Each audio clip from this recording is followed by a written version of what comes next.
안녕하세요 여러분. 저는 영국에서 퍼포먼스 마케팅을 하고 있는 힌다입니다. 오늘은 책 출판에 대해서 조금 얘기를 해보려고 해요. 아무래도 책을 좋아하시는 분들은 한 번쯤이면은 나도 언젠가는 책을 쓰는 작가가 되고 싶다 라는 꿈을 꾸신 적이 있으실 것 같은데요. 저도 똑같이 그런 꿈을 꾸고 있었는데 지난 영상에서도 말했듯이 작년 12월에 출간 제안을 받고 그리고 이번 11월에 책을 출판하게 되었습니다. 그래서 지금 현재 상황은 책 원고 집필은 다 마친 상태고 편집자님이 피드백을 주셔서 수정을 하고 지금은 편집 디자인이 들어간 상태예요.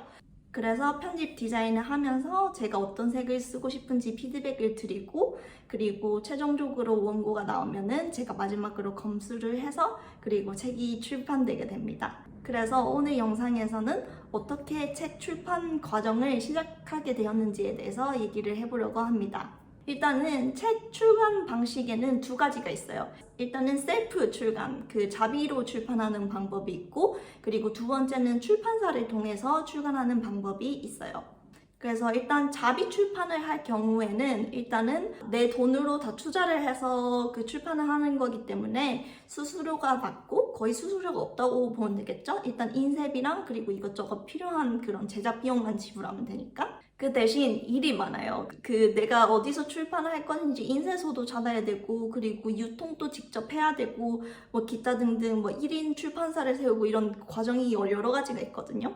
그래서 일단 일이 많다는 단점이 있고 반면에 출판사를 통해서 출간을 할 경우에는 일단은 수수료가 비싸고 그 대신에 출판사에서 편집이나 그런 마케팅에 관련된 그런 활동을 다 도와준다는 장점이 있죠. 그래서 저 같은 경우에는 자비 출판을 해볼까 라고 생각은 해본 적이 있었지만 한 번도 해보지 않은 과정을 처음부터 시작하는 거에 너무 시간과 에너지가 많이 들 것 같아서 시도를 못 해보고 있었어요. 그러는 도중에 출판사로부터 출간 제의가 와가지고 시작하게 되었습니다. 그래서 여기서 어떻게 출간 제의를 받느냐 궁금해 하시는 분들이 많을 것 같은데요. 저는 인생에 딱 하나의 목표를 꼽자면은 책을 출판하는 거였어요. 그래서 블로그도 지금 13년째 운영하고 있고 지금은 한 이웃이 7,700명 정도고 글 한번 올릴 때마다 막 1,000명에서 한 3,000명까지 봐주시니까 그래서 규모가 중소 블로그처럼 된 것 같아요. 그래서 저는 만약에 출간 제의를 받는다면 누군가 내 네이버 블로그 글을 보고 출간 제의를 할 것이다 라는 이런 막연한 환상에 빠져 있었거든요. 그런데 아무리 기다려도 연락이 안 온 거예요. 그래서 꼭 책을 출간할 목적은 아니었지만 조금 다양한 채널을 통해서 내 생각을 알리면 좋겠다라고 시작을 해서 브런치랑 유튜브를 시작하게 되었습니다. 그런데 이상하게 저 같은 경우에는 제 개인적인 그런 취향인데 막 네이버 블로그 화면만 보면 막 글이 잘 써져요. 그런데 브런치 화면만 보면은 내가 괜히 글들 못 쓰는 것 같고 나 같은 게 글을 써도 되나 이런 생각이 들어가지고 이상하게 브런치에는 잘 글이 안 써지더라고요. 그래서 브런치는 약간 버려두고 있고 그래서 유튜브 구독자분들도 알겠지만 되게 띄엄띄엄 유튜브에 영상을 올리고 있었어요. 유튜브는 사실 출간 제의를 위해서 한 게 아니었어요. 유튜브를 왜 시작했냐면 네이버 블로그는 약간 늙은이들만 하는 거고 유튜브는 약간 젊은이들이 한다. 젊은이들이라면 다 유튜브를 당연히 해야 된다라고 해서 크리에이터라면은 조금 젊은 플랫폼을 조금 시도해보고 싶잖아요. 제가 말주변도 없는 편이라서 조금 고민이 되긴 했지만 유튜브를 통해서 제가 알리고 싶은 메시지가 있었어요. 그래서 알리고 싶은 메시지가 영어를 그렇게 못하고 별거 없어도 해외 취업할 수 있다. 그리고 퍼포먼스 마케팅이 이렇게 좋은데 사람들이 모르느니 퍼포먼스 마케팅에 대해서 조금 더 알리고 많은 사람들이 퍼포먼스 마케팅 공부를 해서 취업을 좀 더 쉽게 했으면 좋겠다. 그래서 이 생각을 가지고 유튜브를 시작했어요. 그래서 지금 유튜브를 한 지 3년이 됐고 거의 유튜브를 올린 기간만 치면은 거의 1년도 안 될 거예요. 제가 계속 쉬고 되게 띄엄띄엄 영상들을 올려왔는데 다행히도 조금씩 구독자가 쌓이더라고요. 그래서 유튜브는 어차피 수익 창출을 아직도 못하고 있고, 그래서 수익에 대한 기대는 버리고, 한 출간 제의가 올 당시에 그냥 제가 하고 싶은 말을 막 신나게 하고 있었어요. 그런데 제가 하고 있는 세 가지 블로그, 브런치, 유튜브 채널 중에 어느 채널에서 보고 연락이 왔게요? 네, 유튜브를 통해서 제 편집자분이 제 구독자라고 하시더라고요. 제 영상을 보고 퍼포먼스 마케팅에 대한 오해랑 그리고 퍼포먼스 마케팅 숙자를 어떻게 해석하고 그리고 이 뒤에 의미를 어떻게 파악하고 있는지에 대해서 하나하나씩 설명해주는 책을 내면 어떨까라고 제안이 온 거예요. 그래서 제가 책을 쓰게 된 것은 다 유튜브 구독자님 덕분입니다. 정말 정말 감사해요. 그래서 제가 생각하기에는 수익에 대한 기대를 하지 않고 그냥 남들이 모르는 분야에 대해서 그냥 사람들에게 알리고 싶어서 시작한 게 어떻게 좋은 역량이 돼가지고 출간 제의로 이어진 것 같아요. 그래서 이 영상을 보시는 분들 중에서 만약에 내가 언젠가 책을 출판하고 싶다라고 생각을 하시는 분들은 블로그에만 너무 집중하지 말고 유튜브에서도 자기 목소리를 조금씩 내면 좋겠어요. 요즘 세대들이 다 검색을 유튜브에서 하고 그리고 무엇인가를 배우고 싶을 때 유튜브에서 또 검색을 해보잖아요. 그래서 요즘 세대들이 어떻게 인터넷을 사용하는지에 맞춰서 그에 맞는 채널에서 내 영향력을 늘리는 게 중요한 것 같아요. 그리고 또 중요한 게 별로 유명하지 않은 분야를 선점하는 게 좋을 것 같아요. 제가 퍼포먼스 마케팅에 대해서 처음 영상을 올릴 때만 해도 퍼포먼스 마케팅에 대해서 그렇게 많이 다루는 유튜브가 없었거든요. 그래서 제가 그 사이에 눈에 띄어가지고 이렇게 출간 제의를 받은 것 같아요. 그래서 내가 진짜 좋아하는 분야가 있는데 사람들이 잘 모른다라고 하면은 이 분야에 대해서 유튜브 영상을 한번 만들어 보시는 거를 추천드립니다. 그래서 이렇게 집필 제안이 오면은 편집자님이 집필 계획서를 보내주거든요. 그래서 집필 계획서를 통해서 내가 어떤 책을 쓸 건지에 꼼꼼히 목차랑 그리고 계획을 적어주는 게 좋아요.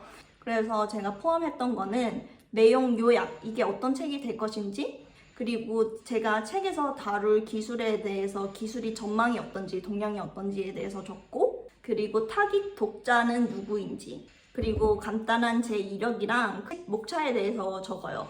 그래서 집필 계획서를 전송하고 편집자님이 팀 안에서 이 집필 계획서를 바탕으로 회의한 내용을 저한테 전달해 주셨어요. 그래서 제가 처음에 집필을 계획했던 거는 약간 좀 더 해외 취업과 관련된 그런 퍼포먼스 마케팅에 대한 것이었거든요. 왜냐면은 제가 다루고 있는 플랫폼이 글로벌 플랫폼이니까, 그러니까 편집자님이 해외 취업에 대한 독자들의 관심도는 그렇게 높지 않다. 그러니까 퍼포먼스 마케팅에 좀 더 집중을 하고 해외 취업에 관련된 거는 약간 불억식으로 다뤘으면 좋겠다라고 피드백을 주더라고요. 그래서 이렇게 제가 생각하지 못한 부분에 대해서 피드백을 주시는 게 되게 좋았어요. 왜냐면 저는 해외에서 사는 게 되게 특별한 거기 때문에 모든 사람들이 되게 관심을 가질 거라고 생각을 했는데 어떻게 보면은 너무 특별한 주제라서 관심이 있는 사람만 관심을 가지는 주제인 반면 퍼포먼스 마케팅은 취업 준비생이라면 한 번쯤은 관심을 가져볼 수 있는 주제이기 때문에 좀 더 독자층이 넓은 것 같아요. 그래서 이렇게 편집자님과 방향을 수정하고 마지막으로 이렇게 목차가 결정되면은 계약서를 작성하게 됩니다.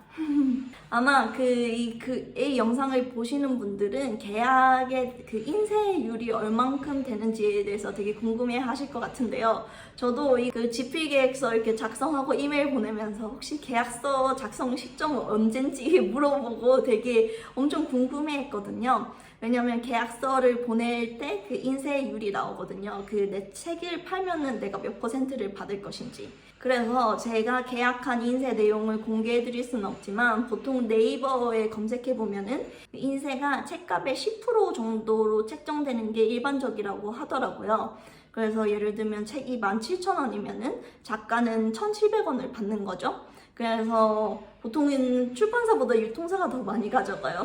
이 책값에 대한 비율은. 그래서 저는 불공정한 이 인쇄의 비율에 대해서 이미 알고 있었기 때문에 인쇄에 대해서는 그렇게 크게 논의하지 않고 그냥 계약서에 사인을 하고 집필을 시작했습니다. 그래서 집필을 하기 전에 이렇게 유의사항을 전달해 주세요. 책의 출처는 어떻게 적을 것인지, 그리고 책의 이미지를 쓸 경우 이미지를 어떻게 넘버링 할 것인지, 그리고 뭐 인덱스는 어떻게 적는지 이런 거에 대해서 먼저 그 문서를 받고 그리고 책 집필을 시작하게 됩니다. 책 집필은 개개인마다 스타일이 다 다른 것 같아요. 저도 책을 한 번도 써본 적이 없어서 제 집필 스타일이 어떤지 몰랐거든요.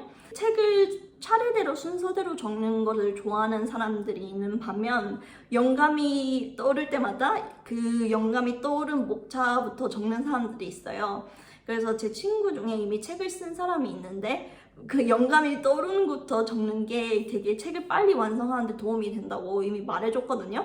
그래서 저는 영감이 올 때마다 그 적고 싶은 것들을 먼저 적었어요. 그리고 이게 스케줄 관리를 진짜 열심히 해야 되거든요. 저는 지금 또 회사원이고 그 당시에도 회사원이었기 때문에 그 전업 작가보다는 그 책을 쓸 수 있는 시간이 훨씬 적죠. 그래서 없는 시간을 쪼개서 책을 썼어야 하는데요. 또 책을 쓴 다른 친구한테 물어보니까 그 친구는 하루에 몇 페이지를 써야 하는지 정하고 그리고 매일매일 조금씩 5페이지라도 그거를 쓰려고 노력을 한다라고 하더라고요. 저는 MBTI가 제2계획형임에도 불구하고 그렇게 계획적으로 절대 못 적겠더라고요.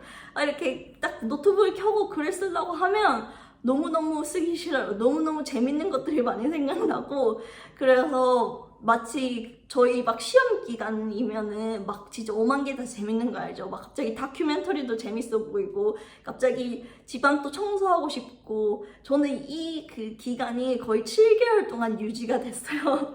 그래서 책을 시작할 때부터 끝까지 약간 그런 모드였는데 그래서 제가 진짜 하고 싶었던 책을 쓰는 일을 하고 있음에도 불구하고 이렇게 농땡이를 부리게 되는 제 자신이 되게 한심하게 느껴질 때가 너무너무 많았어요.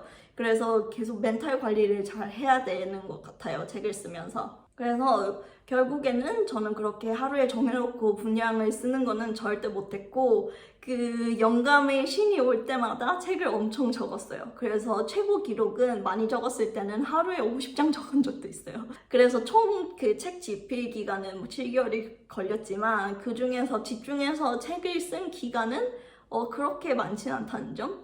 그런데 영감의 신이 올 때까지 기다리는 시간이 엄청 더 길었어요. 책을 3번에 걸쳐서 탈고를 해야 되는 게 되게 저한테는 도움이 됐던 것 같아요. 만약에 이렇게 중간중간에 피드백이 없이 한 번에 원고를 제출해야 했다면은 저는 책을 완성하지 못했을 수도 몰라요. 계속 미뤄가지고. 그래서 중간중간 그 데드라인이 있는 게 저에게는 되게 도움이 됐던 것 같아요. 그래서 책의 최종 탈고를 마치면은 편집자님에게 그걸 보내주고 편집자님이 오타나 이런 것들에 대해서 검수를 해줘요. 저는 편집자님들이 솔직히 제 책을 완전히 다 뜯어 고칠 줄 알았거든요. 막 목차도 바꾸고 그리고 문장도 다 고쳐주실 줄 알았는데 다 잘 썼다고 구성도 좋다고 그냥 오타만 수정해 주시고 거의 하나도 안 건드렸어요. 그래가지고 나중에 내가 진짜 쓰고 싶은 주제가 있다면은 셀프 출간을 해도 그렇게 문제가 없겠구나 라고 생각을 하게 된 계기였습니다. 그리고 제가 원고를 작성한 때 쓴 프로그램은 그냥 마이크로소프트 워드를 사용했거든요. 그래서 프로그램에 대한 러닝 커브는 없었고 그런데 조금 귀찮은 게 이미지를 편집 디자인할 때 필요해서 넘버링을 해야 되거든요. 그래서 12장의 첫 번째 이미지라면 12-1 이런 식으로 넘버링을 해줘야 되는데 책을 쓰다 보면은 빼고 싶은 이미지도 있고 넣고 싶은 이미지도 있잖아요. 그래서 이 이미지를 자꾸 넣고 뺄 때마다 그 숫자를 계속 업데이트하는 게 너무 귀찮았어요. 아마 책을 쓰는 프로그램을 사용하면은 이 문제가 해결되지 않을까요? 그래서 만약에 다음에 책을 쓰게 된다면은 프로그램을 사용하는 것도 한번 고민해 보려고요. 그래서 오타 같은 거에 대해서 피드백을 받고 나면은 책 사이즈랑 그리고 책의 그런 컬러에 대해서 결정을 하게 됩니다. 저는 편집자님이 제안해 주신 거에 그대로 따랐거든요. 제 책은 46배판, 가로 188mm, 세로 245mm로 제작될 것 같고 그리고 크기는 약간 A4용지보다 조금 작은 있는 것 같아요. 책의 컬러에 대해서는 옵션을 주셨는데 도스는 인쇄 컬러 개수를 말하고 1도, 2도, 4도가 있대요. 그래서 1도는 검정색만 쓴 흑백 인쇄고 2도는 검정색 외에 별도 색 하나만 쓰는 거고 그리고 4도는 그 CMYK 풀컬러를 사용한 풀컬러 인쇄래요. 그래서 만약에 풀컬러 인쇄하면은 그냥 보기도 좋고 그 이해하기 좀 더 쉬워서 괜찮지 않을까 생각해봤는데 편집자님이 결국에 제안해주신 그런 색상은 2도 인쇄였거든요. 그 검정이랑 다른 색 하나만 쓰는 인쇄. 그래서 생각해보니까 제 책을 보시는 분들은 대부분이 취준생일 텐데 너무 제 욕심으로 풀컬러를 써서 책이 비싸지면 좋지 않을 것 같은 거예요. 그래서 결국에는 2도 인쇄로 하기로 협의가 되었습니다. 네, 여기까지가 그 책 출간 과정에 대해서고요. 그래서 이제 인쇄 디자인이 다 끝나고 책을 받아보면은 제가 목차를 하나하나 짚어드리면서 제가 어떤 마음으로 그 글들을 썼는지에 대해서 한번 책을 리뷰해보는 시간을 갖도록 할게요. 네, 그럼 오늘 또 영상 봐주셔서 감사하고 또 책 출간에 대해서 궁금한 거 있으시면 댓글로 남겨주세요. 그 인쇄에 대해서는 알릴 수 없고 제가 최대한 알려드릴 수 있는 거에 대해서는 댓글 달아드릴게요. 네, 그럼 감사합니다. 안녕!